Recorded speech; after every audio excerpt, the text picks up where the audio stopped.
Hi, I'm Sasha Elenko, co-writer and producer on the Reconnect America podcast.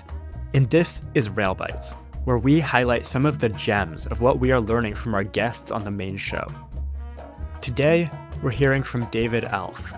He's an English professor at the State University of New York at Buffalo and author of the 2024 book, The Northeast Corridor: The Trains, the People, the History, the Region. You'll find a discount code in the show notes. As a scholar, Professor Alff has developed a profound understanding of the evolving meanings of concepts like infrastructure and public works throughout history. To hear him apply those insights to rail, and in particular to rail transport in the US, is not just fascinating. Professor Alff speaks with a clarity that can leave you reflecting on and even repeating his words for a long time to come. I also highly recommend you check out Professor Alff's articles, which we'll provide a link to. They will change the way you think about infrastructure. And if you like what you hear in this Rail Bite, please be sure to like, subscribe, and share it with your friends.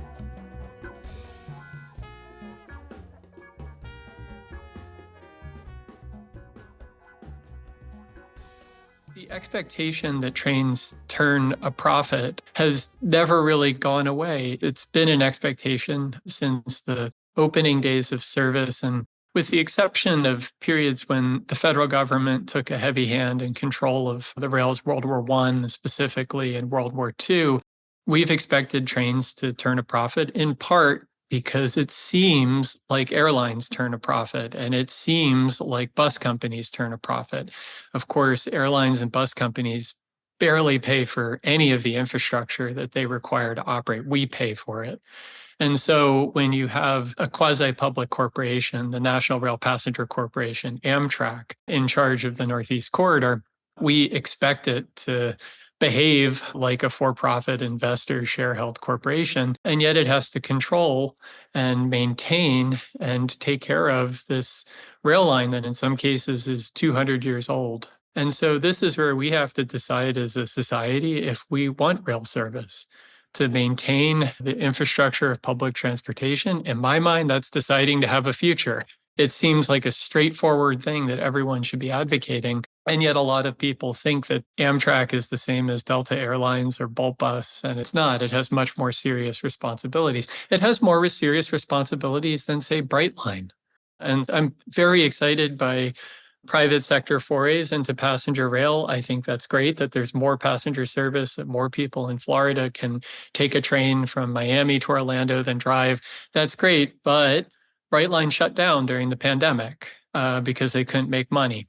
Amtrak carried on as an essential service, becoming an incredibly important asset to first responders and to the medical community and all sorts of people who kept moving. They did this at tremendous loss.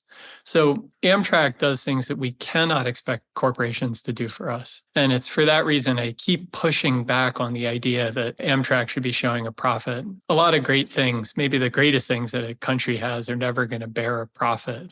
State universities, national parks, public works of all forms. The interstate freeway system.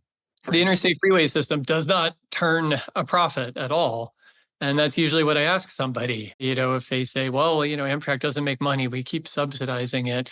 And I would say, well, yeah, neither do the highway systems. Should we just allow them to grow weeds and kind of cease to exist? And that's usually when people get out of that argument of profit center, that something must generate revenue to cover its costs in order to be a worthwhile entity. This brings me back to the very fundamental question of what is infrastructure for? How can we turn our country's attentions to that fundamental question of increasing benefits and reducing harm through the use of infrastructure? I still prefer to use the phrase whenever I can, public works, because public works makes explicit the question of who belongs to a public, what works serve a public, and what is it that a public should undertake for the benefit of its members. And so I think that the process of creating infrastructure or commissioning public works is the working through the best methods to put a community's resources in the service of its residents. And I think that we need to be wary of when those things that are called infrastructure are attempts to route resources and to put places in the service of profit, in the service of investors and dividends. And we need to recognize when there are moments when it can come to the greater good.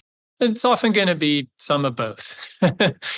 But I think that one of the things I try to do with my infrastructure scholarship is to take this concept that can be so big and bewildering and vast and technical and incomprehensible, and to offer people some tools for understanding how it's come about and how it consists of human decisions.